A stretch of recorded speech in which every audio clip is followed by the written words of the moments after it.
you, thank you. Thank you, thank you, thank you, thank you, thank you, thank you. Thank you, thank you, thank you, thank you. परमपिता परमेश्वर, हम आपका हृदय से धन्यवाद करते हैं क्योंकि आप धन्यवाद के योग्य हैं। अपने आप को आपको समर्पित करते हैं, अपना जीवन आपके हाथों में देते हैं और अंगीकार करते हैं कि आपका अनुग्रह हमारे लिए काफ़ी है। आप हमें संभालने के लिए सक्षम हैं। इसलिए प्रभु अपने इस अमूल्य जीवन को आपके हाथों में समर्पित करते हैं ताकि आपकी मर्ज़ी हमारे जीवन में हर क्षण पूरी होती रहे और आपकी महिमा हमारे जीवन से प्रकट हो ताकि आपका नाम महिमा पाए। कलीसिया के सब लोगों के परिवारों में, उनके व्यक्तिगत ज़िंदगियों में प्रभु आपकी अद्भुत आशीषें दिखाई दें। जब लोग आत्मिक तौर पर उन्नति में बढ़ते हैं, उन्हें अद्भुत छुटकारे का अनुभव हो और आपकी अपरंपार आशीषों की बारिश उनके जीवन में हो ताकि प्रभु उनका मनोबल बढ़े और उनका इंटरेस्ट परमेश्वर की बातों में हो। आपकी मर्ज़ी उनके जीवन में भी पूरी हो और आपकी महिमा प्रकट हो। सब वचन के सुनने वालों पर अनुग्रह हो और उद्धार प्राप्त हो और उद्धार कंप्लीट हो उनके जीवन में आपकी महिमा के लिए। सारी महिमा आपको मिले। इस प्रार्थना को आपके इकलौते पुत्र प्रभु यीशु मसीह के नाम से मांगते हैं, आमीन। Praise the Lord. Kingdom of God part 53 में आज हम लोग एक विषय की ओर बढ़ रहे हैं, जबकि मैंने विल्डरनेस एक्सपीरियंसेस के बारे में आपको शेयर किया है, आपने उसको स्टडी किया होगा और जीवन में लगातार आपको यानी बुरे परिस्थितियों का भी सामना करना होगा। कभी ये मत सोचिए कि आपके दिन बहुत अच्छे होंगे। इस समय in the whole world the worst days are coming.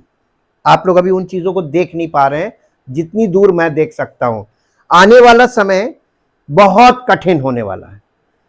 Financially हमने आपको बताया था कि पूरी दुनिया फाइनेंशियली बिल्कुल एकदम नीचे चली जाएगी और वो पॉसिबिलिटीज हो रही हैं। युद्ध चल रहा है और उसके कारण जो जितने भी सैंक्शंस लग रहे हैं, ये मत सोचिएगा कि वहां लड़ाई हो रही है हमारे ऊपर कोई ऐसा, अरे उसी का बैड इफेक्ट हमारे ऊपर सबसे ज्यादा आएगा क्योंकि हमारा जो इकोनॉमिक सिस्टम है वो वर्ल्ड में बहुत नीचे है। हमारे पैसे की वैल्यू नहीं है। तो आप हमेशा हार्ड टाइम के लिए कैसे प्रिपेयर होंगे मेंटली और इमोशनली। जब आदमी को इमोशनल ब्रेकडाउन होता है या मेंटल ब्रेकडाउन होता है तो सप्रेशन, कंप्रेशन, डिप्रेशन, इसकी 7 स्टेजेस होती हैं मेडिकल में। आप जब उस स्टेज में चले जाते हैं, the last stage is depression, deep pression यानी डीप इंप्रेशन। आपको किसी चीज से बहुत आघात पहुंचता है मेंटली और इमोशनली, और वो स्टेज ऐसी होती है कि आप जीते जी एक जिंदा लाश बन जाते हैं और उसमें मेडिकल साइंस कुछ नहीं कर सकता है। इसलिए पर प्रभु यीशु मसीह ने ये बोल दिया था उसी समय विल्डरनेस में कि व्हेन ही रेजिस्ट द सेटन, जब वो शैतान का सामना कर रहा था तब उसने बोला था कि मनुष्य केवल रोटी से नहीं परंतु हर एक उस वचन से जो परमेश्वर के मुख से निकलता, the living word, spoken word, उससे जीवित रहेगा। इसीलिए प्रभु यीशु मसीह ने कहा था I will build my church, मैं कलीसिया बनाऊंगा और मैं उन लोगों को जो मुझ पर विश्वास करेंगे, मेरे को फॉलो करेंगे, उनको मैं स्पोकन वर्ड से लाइफ दूंगा, life in the body of Christ. ये पॉइंट है। इसलिए हम आज देखेंगे importance of the spiritual maturity for us. हमारे लिए आत्मिक परिपक्वता कितनी आवश्यक है, जिसके बारे में कोई नहीं सोचता है, लेकिन आपको सोचना चाहिए। आत्मिक का रिलीजियस से कोई संबंध नहीं है। संसार में आपको रिलीजियस जितने भी आज तक आपने देखे, they all religious, not spiritual. Religious और स्पिरिचुअल में अंतर है। ये आपको जब आप स्टडी करेंगे तभी आपको पता चलेगा the difference between religious and spiritual. Spiritual maturity is achieved through becoming more like Jesus Christ. आत्मिक परिपक्वता का मतलब है कि जब कोई व्यक्ति अपने उस प्रभु को फॉलो करता है और इतना क्लोजली फॉलो करता है कि उसको वो उसके जैसा हो जाता है।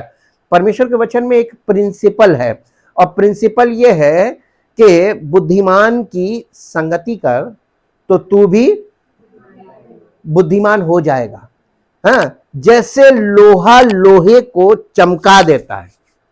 कैसे चमकता लोहा? आप दो लोहे के पीसेस लीजिए, एमएस स्टील लीजिए, ब्लैक जंग खाया हुआ, उन दोनों को आपस में रब कीजिए, कुछ समय बाद आप देखेंगे दोनों चमकने लगे। This is the principle, this is scientific principle. जैसे लोहा लोहे को चमका देता है, वैसे ही मित्र की संगति से मित्र का चेहरा चमकदार होता है। फेस पे चमक कैसे आएगी? With fellowship. कलीसिया में हम पिता, पुत्र और पवित्र आत्मा के साथ in the word of God, परमेश्वर के वचन में होकर फेलोशिप करते हैं। और ये फेलोशिप क्या करती है? ये एनलाइटमेंट आता है हमारे फेस पे, रेडियंस कहते हैं इसको। रेडियंस यानी एक नूर आता है, एक रोशनी आती है आपके चेहरे पे, और आपके चेहरे की रोशनी को दुष्ट आत्माएं पहचानेंगी।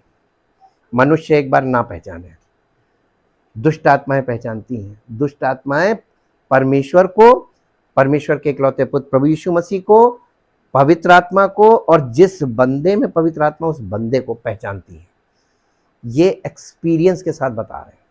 वो आपको टच नहीं करेगी, और आप जाएंगे तो दुष्ट आत्मा वहां से भाग जाएगी। ये पावर ऑफ द अनॉइंटिंग हम लोगों ने देखा था। हमें अनॉइंटिंग में बढ़ने के लिए इस स्टेप्स में ही हम उस ओर फॉलो कर सकते हैं। Excuse me. After salvation every Christian, Christian का मतलब होता है मसीही। जो मसीही का मतलब क्या होता है? जिसके ऊपर यीशु मसीह जो क्राइस्ट है उसकी अनॉइंटिंग होती है, he is called Christian. Christ, anointing of Christ is equal to Christian. हाँ, तो मसीही का मतलब होता है मस्सा किया हुआ। जब हम प्रभु यीशु मसीह की कलीसिया में मसीह के साथ सहभागिता रखते हैं, तो हम उस मस्सा में धीरे धीरे धीरे धीरे परिपक्व होते हैं। यही मैच्योरिटी का पार्ट है। Begins the process of spiritual growth. जब हमको उद्धार मिल जाता है और हम कलीसिया में, प्रभु हमें जोड़ देता है, उस कलीसिया में हमको श्रोता नहीं बनना है, बल्कि हमको पार्टिसिपेंट बनना है। पार्टिसिपेशन और क्या नाम है, ऑडियंस बनना, दोनों में अंतर है। आप कहीं जाते हैं, कुछ देखते हैं, कुछ सुनते हैं वहां पे, और आपको कुछ समझ में आता, कुछ नहीं आता, वो श्रोता है। जो चीज समझ में आती है आप एंजॉय करते हैं, जो चीज समझ में नहीं आती आप उसको बाईपास करते हैं। ये श्रोता है, ठीक है, ऑडियंस है। लेकिन जब when you are in the body of Christ, जब आप कलीसिया में आते हैं, you must be a participant. आपको पार्टिसिपेंट बनना। पार्टिसिपेशन यानी what is your part in that body. तो आपको पार्टिसिपेट करना सीखना पड़ेगा। ये मैच्योरिटी के साथ आता है, स्पिरिचुअल मैच्योरिटी के साथ। The process of spiritual growth with the intent to become spiritually mature. According to the Apostle Paul, it's Christian maturity. यानी मस्सा के साथ परिपक्व होना, मस्सा के द्वारा परिपक्व होना, अनॉइंटिंग के साथ परिपक्व होना। इसलिए क्रिश्चियन मैच्योरिटी लिखा है। स्पिरिचुअल मैच्योरिटी से ज्यादा करेक्ट वर्ड है Christian maturity. With the anointing of Christ and the good teaching of the word of God, ये दोनों चीजें मिलके हमको मैच्योर करती हैं। requires a radical reordering of one's priorities। हमारे जीवन में हम हर चीज को रीशेड्यूल करने लगते हैं। जैसे फॉर एग्जाम्पल, आप जब परमेश्वर को नहीं जानते थे, आपके जीवन में आप प्रथम स्थान किस चीज को देते थे? लाइफ के एंजॉयमेंट को, अपनी इच्छा पूरी करने को, सेल्फ विल है, और अपने आप के बारे में हर समय सोचना, अपने शरीर के बारे में हर समय सोचना। ये आपके जीवन का ये प्रायोरिटीज थी। सबसे ज्यादा आप पैसा कमाने को महत्व देते थे, प्रथम स्थान। लेकिन when you start knowing God, जब आप परमेश्वर को जानना शुरू करते हैं, तब आपकी प्रायोरिटीज रीऑर्डरिंग होती हैं, यानी फिर से रीशेड्यूल होती हैं। रीशेड्यूल क्या कि हम पहला स्थान परमेश्वर को देने लगते हैं, बाकी सब चीजें हम सेकेंडरी करते हैं।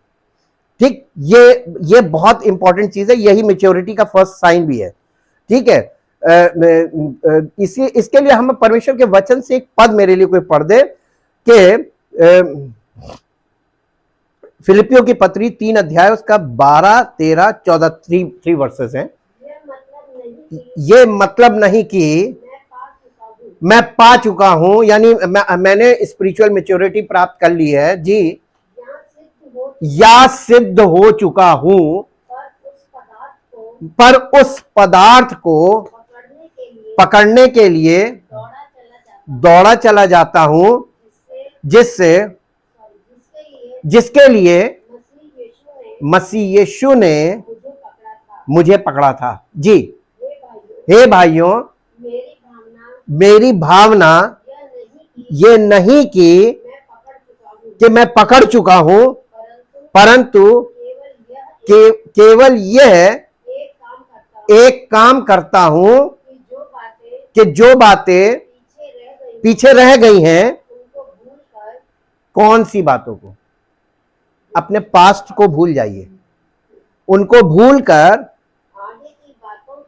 आगे की बातों की ओर बढ़ता हुआ, आगे की बातों की ओर बढ़ता हुआ, इसमें एक पॉइंट और जुड़ जाएगा, टारगेटेड, पॉइंटेड, यानी लक्ष्य की ओर। जी, निशाने की ओर दौड़ा चला जाता हूं, ताकि वो इनाम पाऊं जिसके लिए किसने? परमेश्वर ने मुझे। देखिए, फिर हमने आपको बताया था ऑर्डर, जीसस क्राइस्ट, या क्राइस्ट जीसस, ऑर्डर पलट दिया। ये ऑर्डर जो पलटा गया है, इसकी भी मीनिंग है। मसीह का मतलब मस्सा, अनॉइंटिंग ऑफ जीसस, मस्सा, यानी जिसके लिए मुझे परमेश्वर ने मसीह यीशु में ऊपर बुलाया है। ऊपर बुलाया का मतलब स्वर्ग में नहीं, ऊपर बुलाया है कि मतलब हमारे इस फिजिकल लाइफ से हमें ऊपर उठना है, वो है मसीही जीवन। ठीक, अब इसी के साथ एक पद और पढ़ दीजिए, पहला कुरिन्थियों 6 अध्याय उसका 16 और 17 पद। यहां पर बहुत ध्यान दीजिएगा। अब क्या तुम नहीं जानते कि जो कोई वेश्या से, देखिए संगति की बात पहले आप समझिए, what is the meaning of fellowship. संगति का मतलब क्या होता है? संगति का मतलब केवल जमा होना नहीं है। हम लोग गेट टुगेदर को भी संगति बोलते हैं, फेलोशिप बोलते हैं। This is not a fellowship. Fellow plus ship, the ship of नोआ, याद है ना, आर्क ऑफ नोआ, वो भी एक जहाज था, है? रिलेशनशिप, फ्रेंडशिप, जिसमें शिप लगता है, ये बहुत ह्यूज रूप में जाता है। ठीक है, इसका बहुत ह्यूज वो हो जाता है। अब इतने बड़े रूप में जब इसको देखते हैं तो लोग किस तरीके की फेलोशिप कर रहे हैं आज। आप सोशल मीडिया में जाइए, वहां पर फेलोशिप आपको देखने को मिलेगा। What type of fellowship they are doing? क्या हम वैसे ही फेलोशिप करते हैं? ना, लिखा है जो वेश्या के साथ संगति करता है वो उसके साथ एक तन हो जाता है, क्योंकि लिखा है वे दोनों one body, one body, one body होना, यह है फेलोशिप, दोनों का वन बॉडी हो जाना। अब पढ़िए, देखिए ये एग्जाम्पल दिया जा रहा है, what is the meaning of fellowship. अब परमेश्वर का वचन आपसे आगे बात करेगा स्पिरिचुअल। जी, और जो प्रभु की संगति में जाता नहीं, लिखा जो वेश्या के साथ संगति में रहता है वो अडल्टर कहलाता है ना, व्यभिचारी कहलाता है। और जो प्रभु की संगति में रहता है वो किसके साथ? प्रभु के साथ। जी, प्रभु के साथ एक आत्मा हो जाता है। जैसे एक देह होते हैं वैसे ही एक आत्मा होना है। एक देह और एक आत्मा, इसमें देखिए दोनों में एकदम एग्जैक्ट चीज आ रही है। आत्मा कहाँ है? शरीर के अंदर, है ना। और ये शरीर अगर किसी के साथ रॉन्ग रिलेशनशिप में, इलिसिट रिलेशनशिप करता है, तो परमेश्वर उस व्यक्ति को एक्सेप्ट नहीं करता है। और आज के युग में लोग परमेश्वर के वचन को अंडरस्टैंड नहीं करते हैं, क्योंकि वो उनको कहीं से शिक्षा नहीं मिल रही है और ना शिक्षा लेते हैं, और इसको पढ़ते हैं, सोचते हैं हम तो प्रभु की संगति में हैं। कैसे? वहां पर तरीका बताया गया कि जैसे वैसे संगति नहीं करनी है आपको। हम परमेश्वर के लिए जब संडे को जमा होते हैं तो आपकी आत्मा आती है क्या? आपकी देह प्राणात्मा सब आता है? आपकी पूरी बॉडी आती है? पूरी बॉडी आती है ना। बॉडी के अंदर प्राण है और प्राण के अंदर आत्मा है। और अगर आप यहां पर प्रेजेंट नहीं होंगे तो आपकी आत्मा और आपका प्राण भी प्रेजेंट नहीं होगा। आपके प्राणों को आपका शरीर चाहिए और आपकी आत्मा को भी ये बॉडी की चाहिए। प्रॉब्लम तो बस यही है कि बॉडी और प्राण अपनी इच्छा पूर्ति में लगे होते हैं, इसलिए आपकी आत्मा अंदर सूखती रहती है और आप परमेश्वर की उपस्थिति में अवेलेबल नहीं होते। यहां पर लिखा हुआ है जो प्रभु की संगति में रहता है। केवल मैच्योर, स्पिरिचुअली मैच्योर व्यक्ति प्रभु की संगति में रह सकता है। बाकी लोग प्रभु की संगति में रह नहीं सकते हैं। आ सकते हैं, जा सकते हैं, लेकिन रह नहीं सकते। आपको रहना है। अब हम इसी पॉइंट को लेकर आगे बढ़ेंगे। Christian maturity requires a radical reordering of one's priorities, changing over from pleasing self to pleasing God. अपने आप को प्रसन्न करने, अपने आप को, अपने शरीर को, अपने मन को आनंदित करने के बजाय हम परमेश्वर को प्रसन्न करने की सोचने लगते हैं। ये रेडिकल चेंज होता है हमारे माइंड में, ठीक है। ये इसी को बोलते हैं कि change of mind and learning. और उसके बाद हम ऐसा व्यक्ति जो परमेश्वर को प्रसन्न करने की इच्छा करने लगता है, लर्निंग टू ओबे गॉड, वो परमेश्वर की आज्ञा मानना सीखने लगता है। कैसे आज्ञा माननी है? अब आप एक बात बताइए, किसी बच्चे को हुक्म मानना वो अपने आप मानने लगता है कि उसको मानना सिखाया जाता है? तो स्पिरिचुअली आपको हुक्म मानना सीखना चाहिए कि नहीं? फिजिकली आपने जो चीज नहीं हो सकता है कि आपके पालन पोषण में ऐसा रहा हो कि आपको बहुत ज्यादा पैम्पर किया गया हो, तो आपने हुक्म मानना नहीं सीखा, आपने पनिशमेंट नहीं झेला। लेकिन स्पिरिचुअली जब आप आएंगे तो यहां पर आपको हार्डनेस पहले मिलेगी। डिसिप्लिन को मेंटेन कराने के लिए आपको सीखना पड़ेगा और आपको डांट भी खानी पड़ेगी, सुनना भी पड़ेगा और पनिशमेंट भी उठाना पड़ेगा। इसीलिए हमने वो जंगल वाला पार्ट, परमेश्वर इसीलिए पहले हार्ड पार्ट लाता है। और जो इस हार्ड पार्ट में मेरे साथ टिक गया, जैसे कमांडो के लिए, कमांडो ट्रेनिंग कैसे होती मालूम है? नहीं, जंगल में तो सारी मिलिट्री की सारी ट्रेनिंग जंगल में होती है, लेकिन जो कमांडो ट्रेनिंग होती है उसमें इतने हार्ड पार्ट्स होते हैं कि वो मिलिट्री वाले भी उसमें से भी छटनी होती है। और मुश्किल से 2% और 3% एक टुकड़ी में से निकलता है, यानी 1-2 लोग एक टुकड़ी में से निकल पाते हैं, वो बनते हैं कमांडो। तो कमांडो ट्रेनिंग का मतलब हार्ड पार्ट जो फेस कर लेगा वही कमांडो बन सकता है, ठीक। तो ये स्पिरिचुअल कमांडो ट्रेनिंग है, समझ लीजिए हम लोगों की। और इसके लिए आपको इतना मजबूत कर देगा कि दुनिया की कोई ताकत आपकी मानसिकता को कभी हिला नहीं पाएगी। ये चैलेंज के साथ मैं बोल रहा हूं, कहीं ये चैलेंज कोई नहीं कर पाएगा। सब बहुत जल्दी टूट के बिखरने वाले मनुष्य हैं। कैसी भी खबर दीजिए, कोई फर्क नहीं। हम हर चीज को पहले से मान लेते हैं कि हम लोग को जब हम इंजीनियरिंग कर रहे थे, हम लोग को ट्रेनिंग दी गई थी, तो हमको सबसे पहली चीज बताई गई थी फेलियर मान के काम करना। कोई चीज परमानेंट नहीं मनुष्य के बनाई हुई।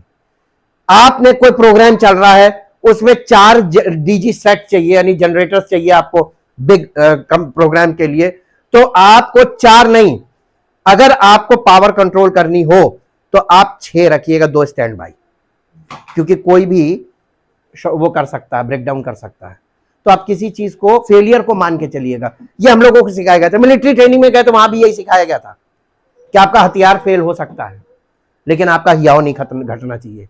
तो आपके अंदर बूस्टअप कहां से आएगा? वीर रस जिसको बोलते हैं, आपको कहां से वीर रस मिलेगा? वीर रस के लिए वीर रस की कविताएं सुनेंगे, आपको वर्ड ऑफ एनकरेजमेंट। तो इसीलिए मनुष्य को उत्साहित करने के लिए ये सब चीजें की जाती हैं ताकि उसका मनोबल बना रहे। ठीक, तो परमेश्वर हमारे मनोबल को बनाए रखने के लिए, अनॉइंटिंग क्या करती है, मनोबल को बनाए रखती है। पावर ऑफ गॉड हमको हमारे मनोबल को मजबूत बूस्टअप रखता है। आप किसी भी परिस्थिति में हार नहीं मानेंगे जी। इसीलिए यीशु मसीह ने कहा था, I will build my church, मैं अपनी कलीसिया बनाऊंगा और नरक के फाटक उस पर प्रबल ना होंगे। नरक के फाटक का मतलब होता है infernal power, infernal reason power, यानी परमेश्वर की सामर्थ सबसे ऊपर है, उसके बाद इन्फर्नल रीजन है। ये पावर ऑफ सेटनिक पावर्स है। ये सेटनिक पावर आपके पर ओवरकम नहीं कर पाएगी। इसलिए हमको इस बात को समझना है कि what is the importance of body of Christ, कितनी इंपॉर्टेंस है इस बॉडी की। इसमें कोई चीज आपको, यानी दुष्ट की कोई शक्ति आप पर प्रबल नहीं होगी। आगे देखते हैं, इसमें लिखा हुआ है कि priorities changing over from pleasing self to pleasing God and learning to obey God. The key to maturity is consistency, यानी जो ये है, एक मिनट मैं इसको हिंदी में ट्रांसलेट, कंसिस्टेंसी का मतलब क्या हुआ, कोई बता सकता है? स्टेबिलिटी, यस, स्टेबिलिटी, हाँ। और इसके बाद है परसिवियरेंस। परसिवियरेंस मीन्स है नहीं, मेहनत तो नहीं होगा। परसिवियरेंस मीन्स आई थिंक, हाँ, डेडिकेशन के साथ, डेडिकेशन वर्ड सही आया कि उसके साथ, समर्पण के साथ उसमें लगे रहना जी। हाँ, नहीं, यहां पर ये जहां पे कंसिस्टेंटली परसिवियरेंस, परसिवियरेंस है, दृढ़ता। हाँ, ये कंसिस्टेंसी का मतलब होता है दृढ़ता, और परमेश्वर के निकट जाने के लिए तमाम तरीके से प्रयास करना, और ये प्रयास हमको करने पड़ेंगे, ये हमारा पार्ट है।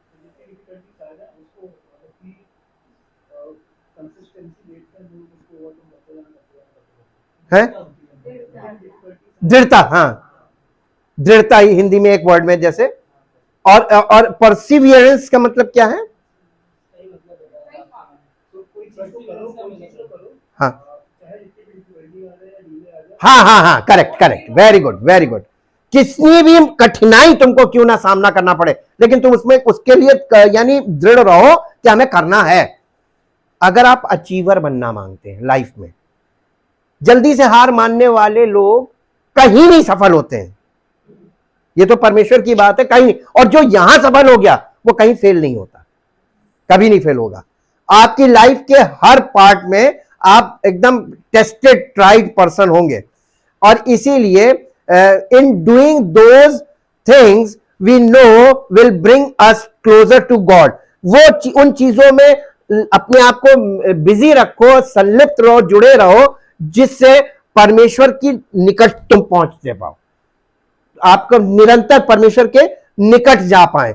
These practices are referred to as the spiritual discipline. इसी को स्पिरिचुअल डिसिप्लिन बोलते हैं, आत्मिक अनुशासन। And include things such as, और इसी के साथ कुछ चीजें और जुड़ी हैं, जैसे include things such as a Bible study and reading.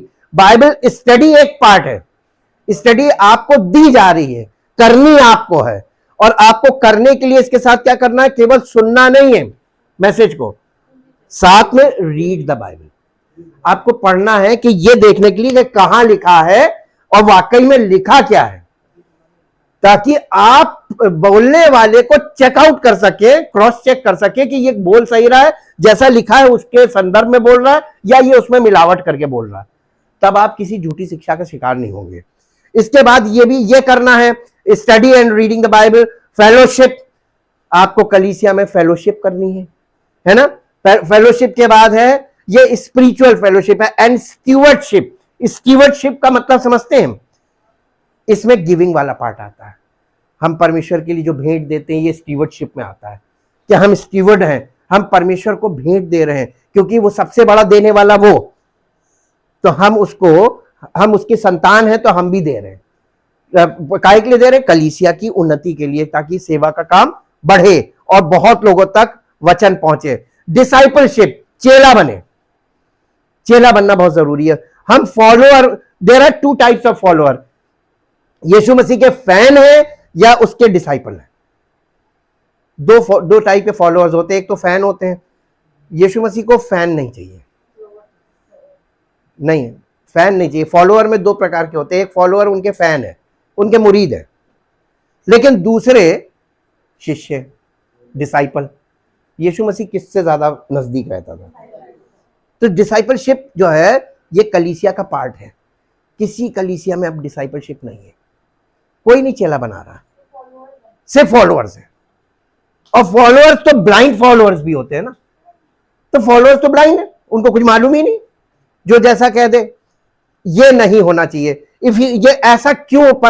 आत्मिक उन्नति हमारे जीवन के लिए, और ये सब एक्टिविटीज जो हमने आपके साथ शेयर की हैं, participation in the body of Christ में यही आता है। Discipleship, stewardship, fellowship and study the word and read the word. ये प्रैक्टिसेस, ये कहां से सीखेंगे हम? From the body of Christ, कलीसिया से। और कलीसिया में ये प्रैक्टिसेस होनी चाहिए। क्यों? इसका बहुत बड़ा रीजन है। इफिसियों की पत्री 4 अध्याय उसका 14 पद पढ़ दीजिए, द बुक ऑफ इफिसियंस। ताकि हम आगे को, क्या होगा अगर हम बालक हैं स्पिरिचुअली? स्पिरिचुअली बालक का मतलब मालूम क्या है? Who God is, who is a true God, what is the nature of God, what God can do, what God can not do. वो क्या कर सकता है, क्या नहीं कर सकता है, वो हमारे जीवन में क्या करेगा, क्या नहीं करेगा, ये सब चीजें आपको नहीं मालूम।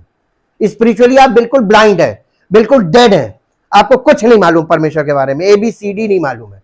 और आप परमेश्वर से ऐसी प्रार्थना कर रहे हैं कि बस जैसे अभी बहुत बड़ा जादू हो जाएगा। दिस टाइप ऑफ प्रेयर ये बताती है, ऐसी प्रार्थना, कि आप परमेश्वर को नहीं जानते। क्यों करना चाहिए बाइबल स्टडी? क्यों कलीसिया में पार्टिसिपेट करना चाहिए, पार्टिसिपेंट बनना चाहिए? ताकि हम आगे को बालक ना रहें स्पिरिचुअली। ये जो स्पिरिचुअल बच्चे हैं, स्पिरिचुअल बालक होते हैं, इमेच्योर, स्पिरिचुअली इमेच्योर होते हैं, जो मनुष्यों की ठग विद्या, जादू टोना, तंत्र मंत्र, ये क्या है? ठग विद्या। इसका शिकार क्यों बनते हैं लोग? मैक्सिमम लोग इसी का शिकार बनते हैं।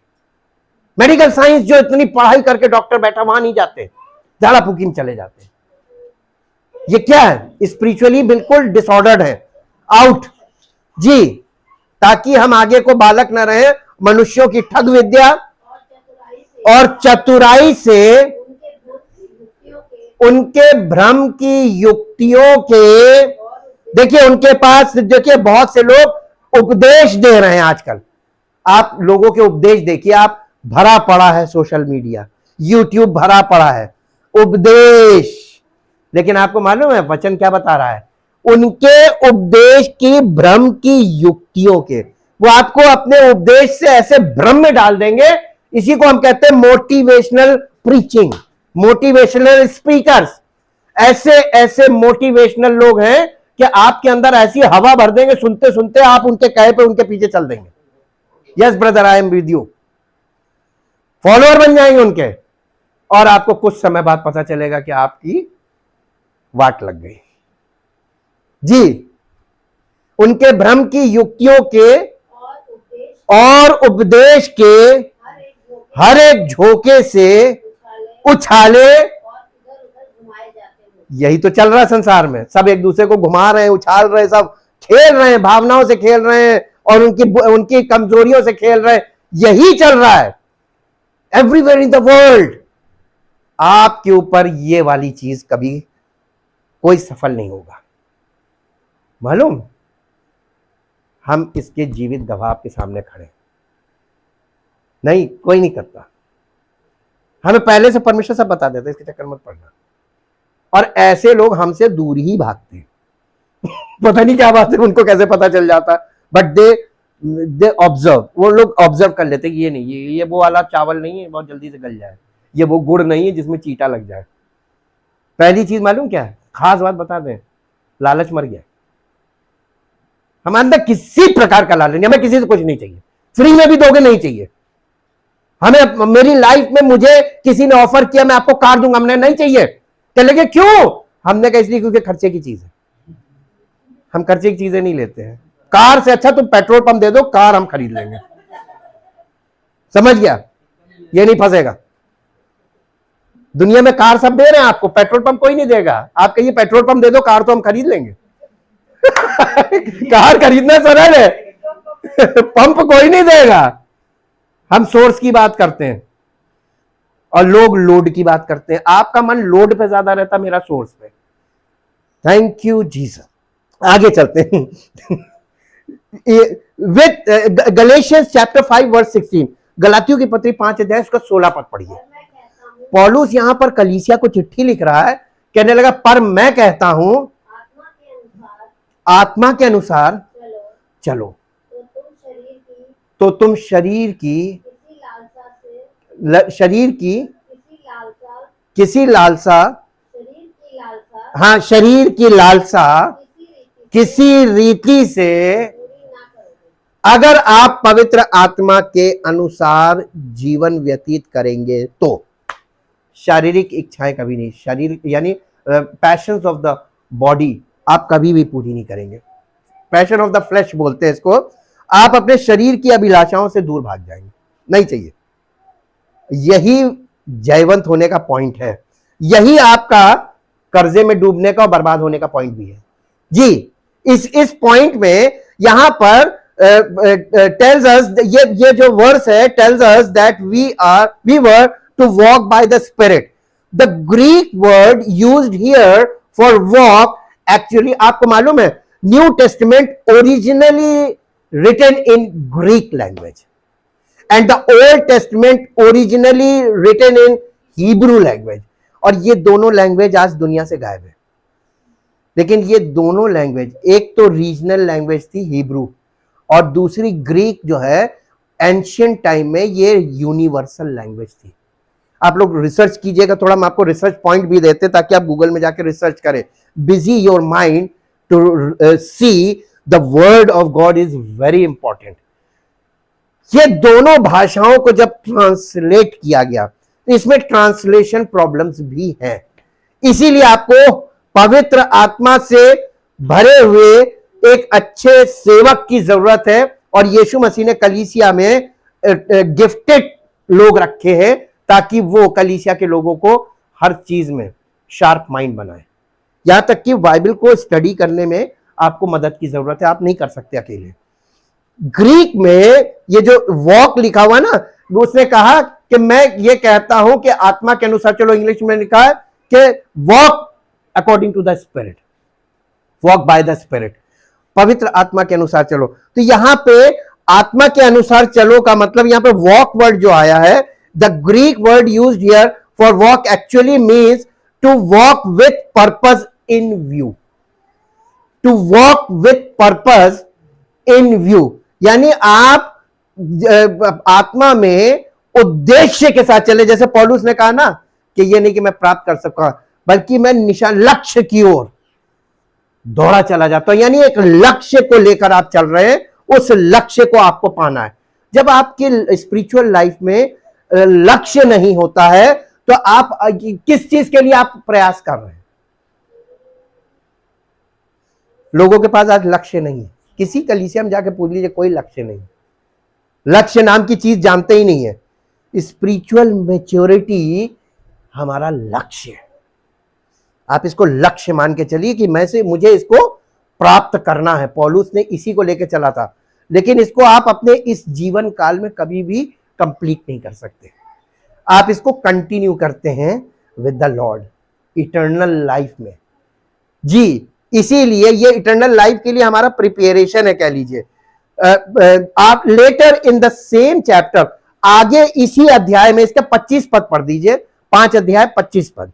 Letter in the same chapter Paul tells us again, यदि हम आत्मा के द्वारा जीवित हैं तो आत्मा के अनुसार चले भी। यहां फिर से उसने रिपीट किया, Paul tells us again that we were to walk by the spirit. Here the word translated walk as the idea of taking things step by step. Walk का मतलब यानी आत्मा के अनुसार चलो बोला है, आत्मा के अनुसार दौड़ो तो नहीं बोला है ना।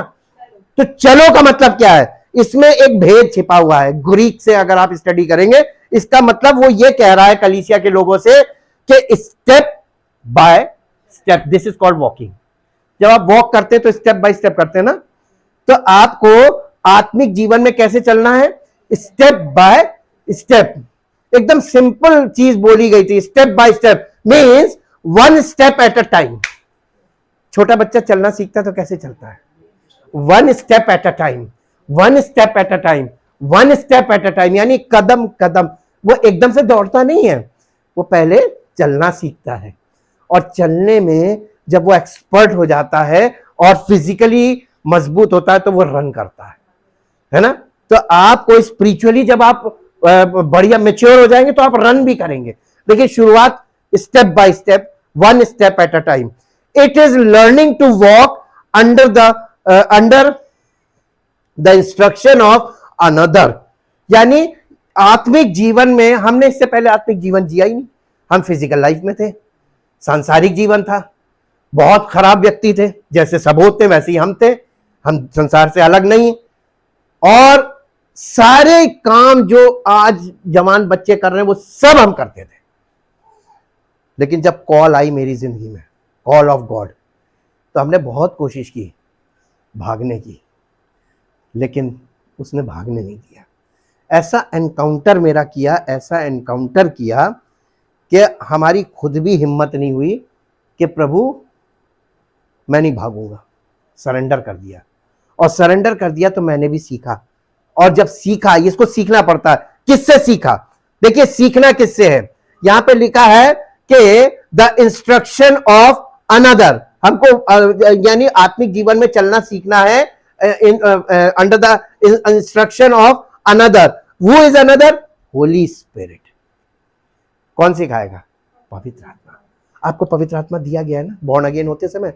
वो पवित्र आत्मा, जब पवित्र आत्मा से प्रेरित व्यक्ति की बातें आप सुनेंगे तो आपके अंदर का पवित्र आत्मा एक्टिवेटेड होगा और वो आपको इंस्पायर करेगा कि you can do, you can do. वो आपको बल देगा, अंदर से मनोबल बढ़ाएगा कि आप कर सकते हैं, आप करिए। Being filled with the spirit means we walk under the spirit's control. यानी आत्मा से परिपूर्ण होते जाओ। जब पौलुस ने कहा, इसका मतलब भी यही है कि हमको आत्मा के अनुसार चलना है, अंडर द स्पिरिट्स कंट्रोल।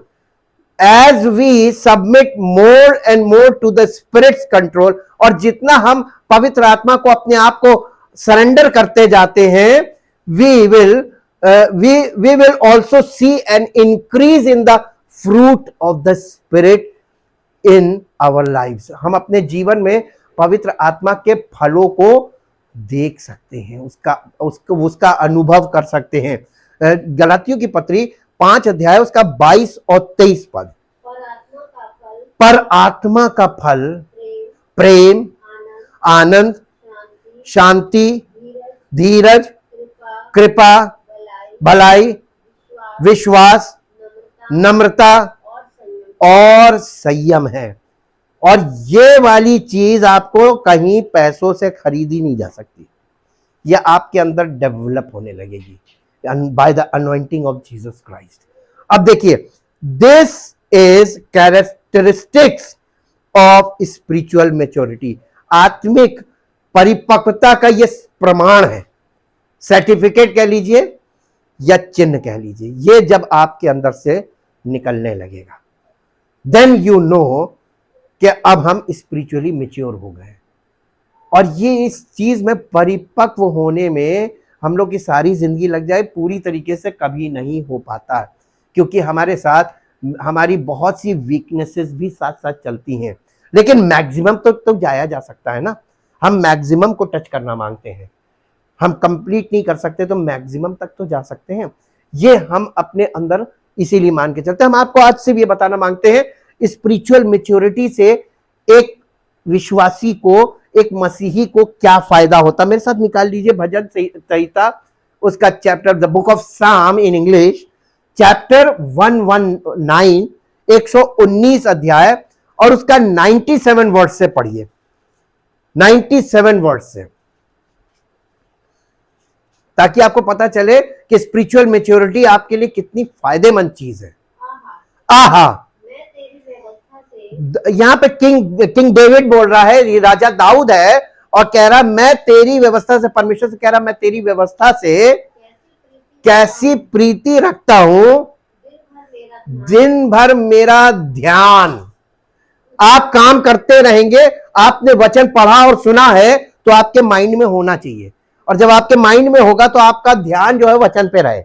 जी, दाऊद कह रहा दिन भर मेरा ध्यान तेरी व्यवस्था पे लगा रहता, तेरी बातों पे लगा रहता, वचन पे लगा रहता। जी, तू अपनी आज्ञाओं के द्वारा मुझे, ओ, राजा को सबसे ज्यादा डर किसका होता है?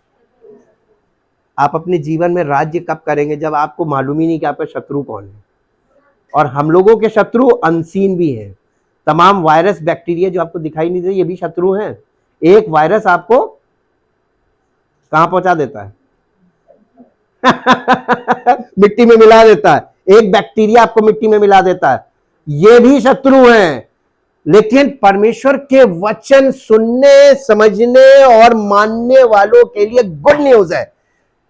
तेरी आज्ञाएं मुझे मेरे शत्रुओं से अधिक बुद्धिमान करता है। ओ, परमेश्वर हमको शत्रु से ज्यादा शक्तिशाली नहीं बनाता है, शत्रु से ज्यादा बुद्धिमान बनाता है। शक्ति, और हमने अपने देश में देखा यहां शक्ति का बड़ा प्रदर्शन होता है, लेकिन शक्ति किसी काम की नहीं है। बड़े बड़े शक्तिशाली गए, रहा कोई नहीं, लेकिन बुद्धिमानी की बहुत वैल्यू है। ठीक, परमेश्वर हमको हमारे दुश्मन से ज्यादा बुद्धिमान बनाता है, क्योंकि वे सदा मेरे मन में रहती है। परमेश्वर का वचन जितना आपके मन में रहेगा ना, उतनी बुद्धि शार्प रहेगी। आगे पढ़िए। ओफो, शत्रुओं के बाद कौन आया? मैं अपने सब शिक्षकों से भी। अब बताइए, शिक्षक से अधिक समझ आपको कैसे मिल सकती है? कोई ट्रेनिंग, कोई कोर्स? यहां तो पढ़ाई की लिमिट ही खत्म हो चुकी है आजकल के जमाने में। बच्चे करते ही जा रहे, करते पोथी कहाँ करोगे, नौकरी फिर भी नहीं मिलेगी, सब कुछ करके देख लो। सारी डिग्री लेने के बाद भी तुमको कहेंगे तुम्हें कुछ आता है, कहीं काम किया है? नहीं। तो फिर ट्रेनिंग करो पहले, सारी पढ़ाई के बाद फिर ट्रेनिंग, और सारी जिंदगी ट्रेनिंग। हमने आजकल यही देखा है, डॉक्टर के पास जाओ तो सिर्फ टेस्टिंग, आज तक डायग्नोस नहीं कर पाए। टेस्टिंग टेस्टिंग टेस्टिंग, और एजुकेशन में सिर्फ एजुकेशन, पढ़ाई, एकेडमिक और ट्रेनिंग ट्रेनिंग ट्रेनिंग, यही चल रहा है। ये बेरोजगार बच्चों के साथ खेलना हो रहा कि नहीं? जी। मैं अपने सब शिक्षकों से अधिक समझ रखता हूं, क्योंकि मेरा ध्यान परमेश्वर की वार्निंग्स पर लगा रहता है। जी, और लो, तीसरा लेवल किसका आया? आप अपने बुजुर्गों से भी ज्यादा समझदार होंगे। जी, क्योंकि मैं तेरे उपदेश को पकड़े। आप परमेश्वर की वचन को, उपदेश को जो आप सुन रहे हो उसे पकड़ लीजिए, और आप बुजुर्गों से अधिक बुद्धिमान हो जाएंगे। अपने यानी बड़ी उम्र वालों से, जिनको आप अनुभवी कहते हैं, उनसे ज्यादा बुद्धिमान हो सकते हैं। जी, मैंने अपने पांव को हर एक बुरे रास्ते से रोक रखा। किस चीज ने? आप वचन को जब पढ़ेंगे ना, तो आप अपने पैरों को खुद रोकेंगे। This is your responsibility to control your feet, don't go there. आपको कहां जाना, कहां नहीं जाना, इसका निर्णय आपको लेना, परमिशन नहीं लेगा। और जब आप ट्रेंड हो जाते हैं, परमेश्वर के योग्य बन जाते हैं, तब परमेश्वर आपका हाथ पकड़ता है। अब बेटा तू मेरे साथ चल, तू मेरे काम का बन गया। जब आप किसी को, आप बहुत अच्छा काम जानते हैं, और आपको सहयोगी चाहिए आपके काम में मदद करने के लिए, और वो आपकी भाषा ना समझे, और आप उससे कहे ये करो तो वो कुछ करे, कहो कपड़ा तो कहे क्या पकड़ा, ऐसी वाली हो। तो भाषा ही जब नहीं वो आपकी समझेगा, वो यही नहीं समझ पा रहा आप बोल क्या रहे, करना क्या है, तो आपको पहले उसको ट्रेंड करना पड़ेगा, अपने लायक बनाना पड़ेगा, ताकि आप इशारा करें और वो काम करे। परमेश्वर भी तो यही चाहता है। वो हमें अपने योग्य बनाता है ताकि हम उसके इशारों पे चले। और जहां कहीं आप जाएंगे, आपके लिए परमेश्वर इसी महिमा पैदा करेगा कि लोग परमेश्वर के आगे झुकते हैं। आपके जीवन में परमेश्वर का अनॉइंटिंग होगी, उसका अभिषेक होगा और लोग आपके सामने झुकेंगे। और कभी ये मत सोचना कि मेरे सामने झुक रहे हैं, उसके सामने जिसके कंट्रोल में मैं हूं। घमंड मत करना, नम्रता बहुत जरूरी है। इसलिए वो पहले आपको नम्र कर लेगा। जब आप बिल्कुल नम्र हो जाएंगे और आप ये अपने आप मर गए, हम अब मैं जीवित ना रहा, तब प्रभु आपके जीवन से प्रकट होगा। Thank you. आगे पढ़ दीजिए। जिससे मैं तेरे वचन के अनुसार, जब मैंने अपने पांव को सब गलत मार्गों से रोका, जिससे मैं तेरे वचन के अनुसार चलूं। आपको परमेश्वर के वचन के अनुसार चलने के लिए बहुत से गलत स्टेप्स हटाने पड़ेंगे। कब हटाएंगे? इसीलिए तो स्टडी रखी गई है ताकि आप सीखें। बहुत से गलत लिखा हुआ है, नीति वचन में लिखा हुआ है, विजडम की किताब है, ऐसा भी मार्ग है जो मनुष्य को ठीक जान पड़ता है लेकिन उसके अंत में मृत्यु है। आपको वहां से भी अपने कदम हटाने पड़ेंगे। I don't go this way, I want to go the way what God wants. परमेश्वर जो जाता है मैं उस मार्ग में जाऊंगा ताकि मुझे अनंत जीवन मिले। लास्ट में एक वर्ष पढ़ दीजिए, आपको मिलेगा भजन संहिता 111 अध्याय और उसका 111 अध्याय और उसका 10 पद पढ़ दीजिए। बुद्धि का मूल परमेश्वर का डर जो होता है ना, परमेश्वर का भय, वो बुद्धि का that is the root of the wisdom of God. परमेश्वर की बुद्धि का मूल है। जितने उसकी आज्ञाओं को मानते हैं उनकी बुद्धि अच्छी होती है। और इंग्लिश में पढ़ दीजिए जरा, हिंदी में लिखा है अच्छी होती है। ट्रांसलेशन प्रॉब्लम है, हम इसीलिए ट्रांसलेशन में नहीं फंसते, हम इसको रिसर्च करते हैं ओरिजिनल लैंग्वेज में जाके। और ओरिजिनल लैंग्वेज में जब जाते हैं, इंग्लिश जो है ओरिजिनल लैंग्वेज के बिल्कुल निकट बैठती है। इंग्लिश में क्या लिखा है, मैं भी खोल लूं। 111 हाँ 11110 11110। The reverent fear and worship of the Lord is the beginning of wisdom and skill, the preceding and the first essential, the prerequisite and the alphabet. A good understanding, wisdom and meaning have all those who the will of the Lord, their praise of him and endures forever। यानी English में इतना जबरदस्त लिखा हुआ है कि जो लोग परमेश्वर का भय मानते हैं उनकी बुद्धि शार्प होती है, शार्प माइंडेड होंगे आप। लोग बातें करेंगे, आप चट से समझ जाएंगे कि इसका मकसद क्या ये बोलने का। और आपको मालूम है कहां क्या बोलना है, कब बोलना है, कितना बोलना है कि नहीं बोलना, सब आपको गाइडेंस आने लगती है। कई बार मालूम क्या होता है, इंसान की बेवकूफी बताएं, जब वो स्पिरिचुअली मैच्योर नहीं होता है, जहां नहीं बोलना वहां वो बोल दिया जो नहीं बोलना था, जहां पे जो बात जितनी बोलनी थी उससे बढ़ा के ज्यादा बोल दी, वो भी गलत हो गया। इससे क्या होता है, रिलेशनशिप प्रॉब्लम्स आती हैं। आप जब कहीं जॉब करते हैं वहां पर आपको बहुत दिक्कत आएगी। आप अपने सहयोगियों के साथ जो आपके साथ काम कर रहे हैं, किससे आपको क्या बात नहीं करनी है उससे आप वो बात कर देते हैं। हम अपनी पर्सनल चीजें बातें शेयर करते हैं, वो भी गलत है। आप सबके सामने अपनी पर्सनल सब लोगों से अपनी पर्सनल बातें नहीं शेयर कर सकते हैं। ये कब सीखेंगे? ये स्पिरिचुअल ट्रेनिंग है। इस कलीसिया में परमेश्वर आत्मिक जीवन में हमें इतना मजबूत करना मांगते हैं कि अंदर हमारे परमेश्वर की आत्मा की उपस्थिति हो और हम एग्जैक्ट वर्क करना शुरू करें। हम लोग एकदम ऐसे प्रॉपर वे में जीवन जिए ताकि हमारे जीवन से लोग प्रेरित होकर, अरे यार इसकी जिंदगी देखो। और आपकी उन्नति और आपकी सफलता परमेश्वर की महिमा का कारण बनेगी। Thank you, thank you, thank you Lord. परमपिता परमेश्वर, हम आपका हृदय से धन्यवाद करते हैं उस महान प्रेम और उस अनुग्रह के लिए जो आपने हम सब मनुष्यों पर किया। हम तो इस लायक ना थे, ना हैं और ना होंगे, लेकिन प्रभु आपने जो लोग लायक नहीं थे उन्हीं को चुना है ताकि आपका प्रेम उनके जीवन में प्रकट हो, आपकी सामर्थ उनकी जिंदगी बदल दे। और उनका जीवन आपकी महिमा का कारण बने, ताकि प्रभु आपका नाम महिमान्वित होने पाए।